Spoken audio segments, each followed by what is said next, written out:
Well, we were talking earlier about standing dead and things, and so this is just a piece of hornbeam, for instance, and this has just got a few holes drilled in it, and you just stick a few holes in it, and then it becomes a habitat, as well as a piece of standing dead, and a useful use. Again, trying to use stuff that you're creating this in the coppicing process anyway.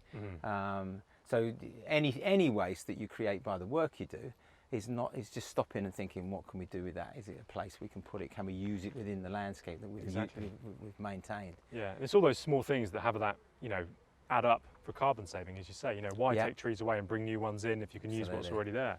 Well, I remember on the housing estate, one of the first times we had some tree work done, and I remember the guys obviously were taking the logs, taking the chip, taking it away, and they didn't want to do that. It was a pain in the neck to them, and we managed to just stop that process, because you can always use the chip, and you can always stack the logs from any tree work. Certainly on a big housing estate, you can. You know what I mean? It's easy. Well, I mean, the crazy thing is now we design those, we design those features in. Yeah. So there's even if it's a small area, we're doing a small playground at the moment, but we're making sure there's piles of rubble. We're making sure there's various structures with rubble and not so much sand, but rubble in, maybe some, like your standard sort of bug hotel, but more of habitat panels or whatever else it may be, which we've spoken to you about before.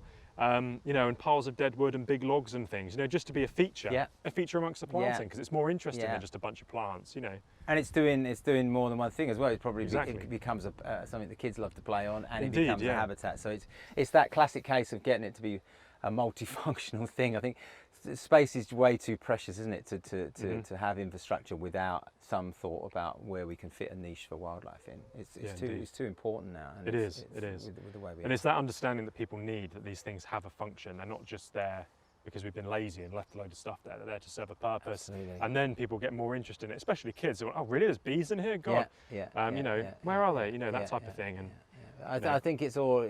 But there has to be a certain process and a creative process of getting the design right for that. Definitely, I think that's where the skill is involved in doing that. Because once you get the design right and the aesthetic right, then you get the public on your side for sure. You do, definitely.